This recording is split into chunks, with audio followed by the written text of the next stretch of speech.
Hello everyone, this is Somya and you're watching The Global Tales. Today I'm back with a new challenge, and on your request it is a diet challenge wherein you are going to follow it for the next 21 days to get the best possible results.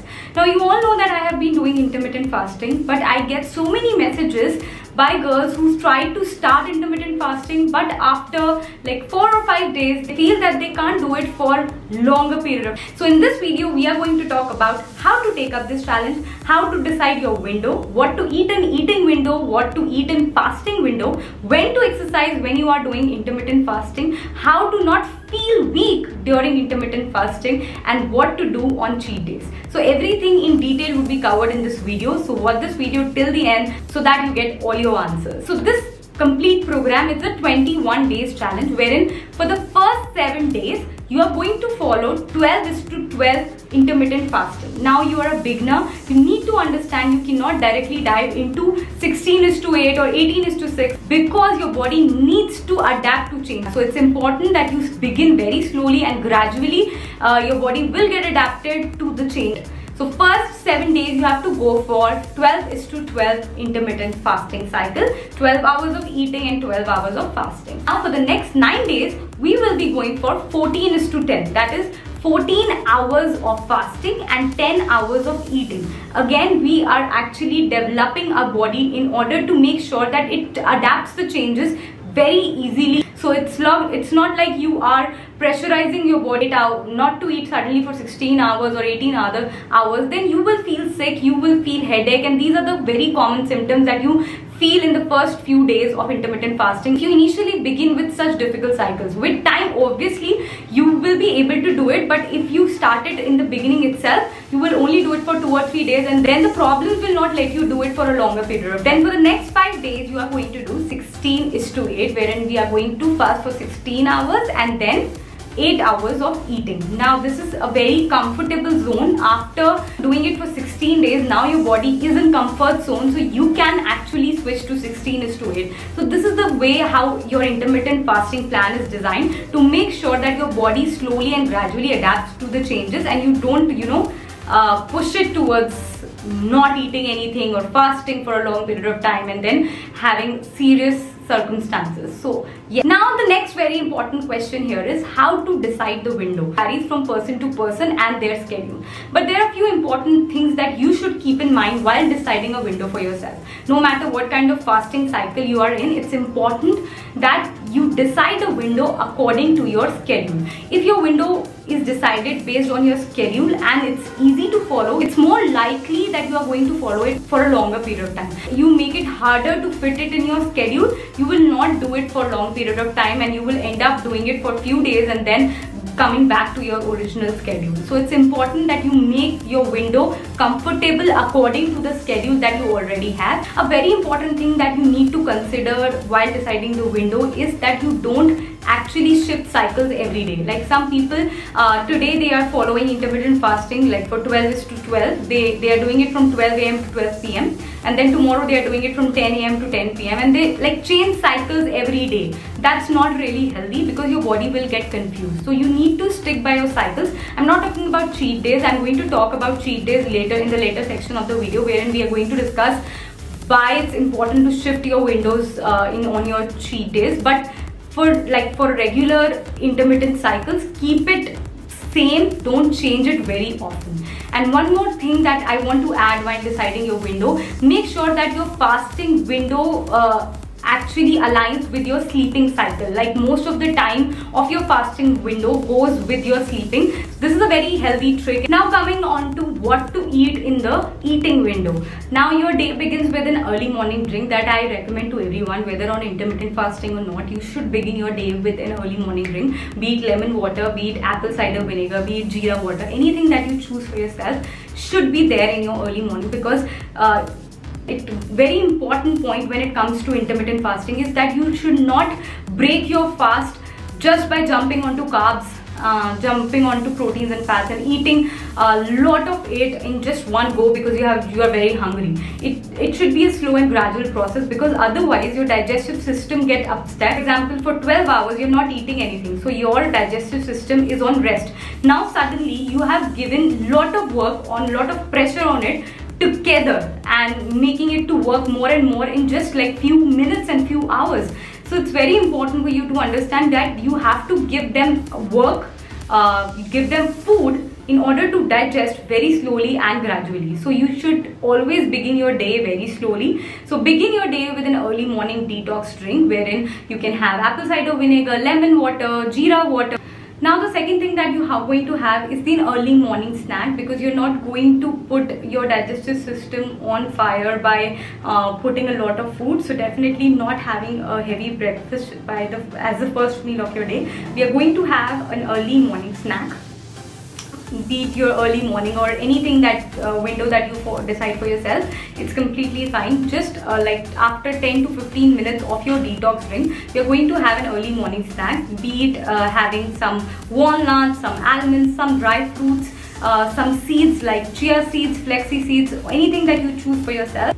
So now coming on to the first meal of the day, that's the major meal. And as I always say, that you have to divide your macronutrients, protein, carbs and fats throughout the day to make sure that you get enough and the balance of every nutrition possible. Smart eating is always equal to balanced nutrition. So there has to be each and everything present in your diet. So yes, protein rich, carbohydrate, fat rich diet in your breakfast itself. You can have proteins, you can have fruits, you can have breakfast like Suji, Idli, Dosa, anything that of your choice that you have been grown up eating. Make sure of not having too much of salt, not having sugar in your diet, because these are things that actually are not good for your body. They don't serve any purpose. They only add to the taste. So in order to get taste, just have it in moderation. So for lunch, I would recommend go with homemade food or whatever you have been eating since a very long time. If you like rice, you can have rice, but make sure that you balance it out. Like for example, in a week you can have rice for 2 to 3 times. You can have chapatis for 2 to 3 times. So in this way you balance it out throughout the week. And make sure that you don't overdo anything. Just have everything in moderation. Definitely you can have rice, chapati, different variety of food options in the lunch itself. But make sure that you add probiotics. Probiotics really helps in promoting healthy gut bacteria and aids digestion. So it's very important that you make sure that there is some probiotics there in your lunch itself, because you cannot have it in your dinner. Otherwise you can face the problem of cold, cough and many other problems. So it's important that you have probiotics in your lunch itself. People who are suffering from PCOD and PCOS, I would highly recommend to have lots and lots of fruits. And instead of milk-based products, they should go for like tofu, like soya milk, almond milk. That really helps. Then coming to the mid-evening snack. Now snacks are really important. And one major important thing that I would like to add, that if you eat properly in your major meals, you won't feel hungry or feel like binging at any other time of the day. So eat properly in those meals, and this will really avoid cravings at the other time of the day. Now having snack is really important, because there is a huge gap between your lunch and your dinner. So in order to fill that gap and you don't eat unhealthy, it's important that you have a snack time predefined. Anything that's predefined gives you a plan in your head and really helps you to achieve what you want, and it applies to everything, and especially weight loss journey. So snack is a very important thing to have in evening. Have it, just have anything, be it any juices, if you are going for some fruits, if you are going for some binging options like peanuts, makhane, popcorn, anything of your choice. Just make sure of not too much salty, no sugar, not fried. Avoid refined products. When you refine whole grain, most of the fiber of that product is gone. So the advantage that you have to get from a whole grain is gone. Last meal is the dinner. Now definitely if you are someone whose cycle is such that you are having dinner late at night and you don't have much time to exercise between your dinner and your bedtime, you need to make sure that you have something light in your dinner, because there is not enough time in which the food gets absorbed or digested by your body itself. So keep it light as possible. Have more protein, like having roasted paneer, having sprouts, having a multi-grain chapati. Even if you're going with rice, have brown rice, because they are whole grains, so again they are easily digestible. Have oats, they are again very easily digestible. High fiber foods, if you're even going for carbs, have high fiber, so that will really help. Don't have salads and fruits at night, because again they are high in carbohydrates, and sometimes it can lead to acidity. That's really not good for your body. So make sure of these important things while you are taking care of your dinner. Whole list of everything what you can have would be there in my description, so that you can check about what you can easily have. But very important thing to be kept in mind is to understand how you have to have it and what should be your mindset while picking or selecting your food in your eating window. Now coming to the fasting window, when your fasting period is on, everything that's not having sugar, carbs, fats, protein, or these macronutrients, you can have everything.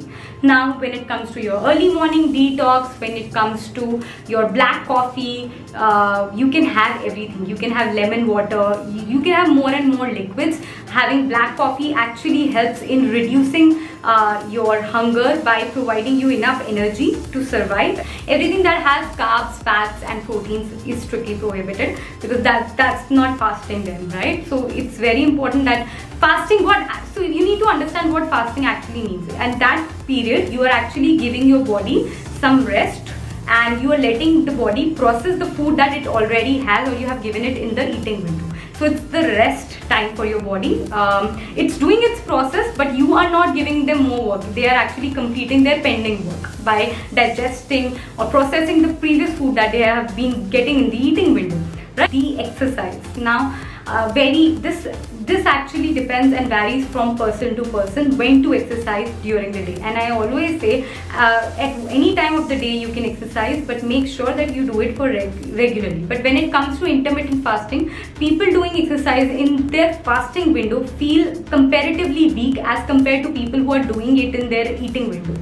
So as per the experience, and the research says that people who are doing their exercise in the eating window are able to do it for a longer period of time. So if you are someone who feels lethargic, weak in the fasting window, then do it in the eating window itself. That is the time between, maybe your time between your lunch and dinner, or the time between your snack or dinner. You have to figure it out for yourself. But yes, if you feel lethargic doing it in the fasting window, then do it in the eating window. Now the next very important thing is the cheat days. Now what to do on cheat days? Now again, very important to understand that intermittent fasting is not dieting. It's a lifestyle pattern. I keep on saying it. It's a lifestyle pattern. So it's like, it's not going to change on your cheating days. It is going to be there because your body is adapted to that process, and if you change it, then your body will get confused. So it's important that you understand that intermittent fasting is a lifestyle pattern that's going to be there with you for life, even on cheat days. But what will change here is the food that you're eating. In the eating window itself, you can have whatever you want. Like if you want to have some sugar donuts, want to have pastries, cakes, pizzas, burgers, whatever is your choice. You can have it in moderation, keeping in mind that everything in excess is bad. So everything in moderation is good. Having it in moderation in your eating window itself will actually help you. Now, there is a very important thing here. On your cheat days, you can actually shift your cycles as well. That will actually help you in going to a party or making a lifestyle that's easier and that's easily followable. If you are doing, like, if you are restricting your cycle to the same and want to enjoy, and you are not able to do it, then you will be forced to leave this pattern and feel like it doesn't work. It sucks because you're not able to go to parties, you're not able to have cheat days. You can definitely have your cheat days. You can shift your cycles, but yes, make sure that your lifestyle doesn't changes. You do not suddenly start eating for, like, you are doing 12 to 12 and then you suddenly start eating for like more than 16 hours. So in that way your body will get confused. So make sure that you understand the importance of a lifestyle pattern, and it's not a dieting thing. Eat anything that you want in moderation in your eating window, and you can definitely shift your eating window on cheat days. So yes, that's all about 21 days intermittent fasting challenge. I want you to do it for next 21 days because it takes 21 days to develop a habit. That's why we have come up with 21 days challenge, so that you develop a habit and then carry on for it for life. So yes, definitely 21 days intermittent fasting challenge is all up for you. I would really very happy that if you take it and successfully complete it, share your your transformation pictures with me, because I know that you are going to get great benefits out of it, because it is scientifically really beneficial to each everyone. So yes, try it for yourself. Do let me know in comment box about how you are feeling every day. On Instagram messages, I would be waiting for your messages about how you felt by doing it. And yes, everything, I would be waiting for your before after pictures and many other things on my Instagram. So yes, don't forget to share it with me. I love you all. Don't forget to hit the subscribe button and the bell icon along, because I would be up with many more challenges coming up. So yes, also we will be announcing the winners of the last giveaway in the coming video. It would be, I guess, the next video wherein we are going to announce the winners. I'm super happy to see that you all are so interested in knowing about body, about science, and there were so many answers. I was really very overwhelmed by seeing all of your answers. That's amazing, and I really love you all. We'll pick out the 3 lucky winners and we'll post the results in the next video. So yes, till then, take care of yourself. Bye bye. Stay fit, stay happy. I love you all.